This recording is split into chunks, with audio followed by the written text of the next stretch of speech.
ഹരീഷ്, ഇന്നത്തെ മുഖ്യമന്ത്രി Shri V D Satheesan പുറത്തിറക്കിയ ധവളപത്രം ഇതിൽ ചില ക്രമപ്രശ്നങ്ങളുണ്ട്. നമ്മുടെ ധനകാര്യമന്ത്രി ശ്രീ കെ എം ബാലഗോപാൽ ഉന്നയിച്ചു. യഥാർത്ഥത്തിൽ ആ ക്രമപ്രശ്നം നീക്കിയതിനു ശേഷമാണല്ലോ ധവളപത്രം ഇറക്കേണ്ടി വരും. അങ്ങനെ പക്ഷെ അത് നീക്കുന്നത് ധവളപത്രം വെക്കുന്നതിനെ സംബന്ധിച്ച ക്രമപ്രശ്നം അതിന് മുമ്പ് തന്നെ നീക്കം ചെയ്തതിന് ശേഷം വെക്കുന്നതിന് പകരം അതിന് മുമ്പ് തന്നെ വെച്ചു.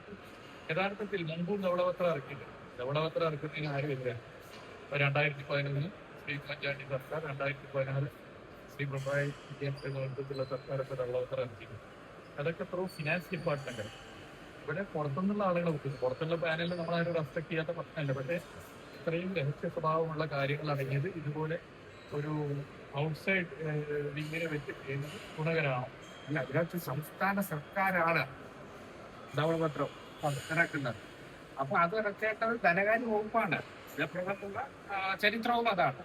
അപ്പം ഈ ഇന്നലകളിലുള്ള കോൺഗ്രസ് ലീഡർഷിപ്പിനെയും കോൺഗ്രസ് ഗവൺമെന്റിനെയും പോലും അംഗീകരിക്കുന്നില്ല. അതിലൊരു പ്രശ്നമുണ്ട്.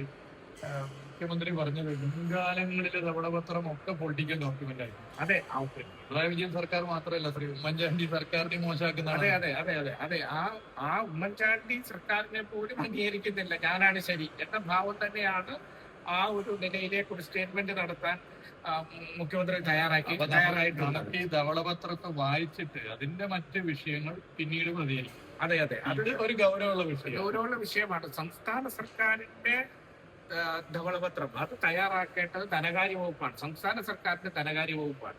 അത് പുറത്തുള്ള ചെയ്യിപ്പിക്കുക എന്ന് പറയുന്നത് ബാക്കി നമുക്കൊന്ന് വായിച്ചതിന് ശേഷം കൈകാര്യം ചെയ്യാം. ഓക്കെ.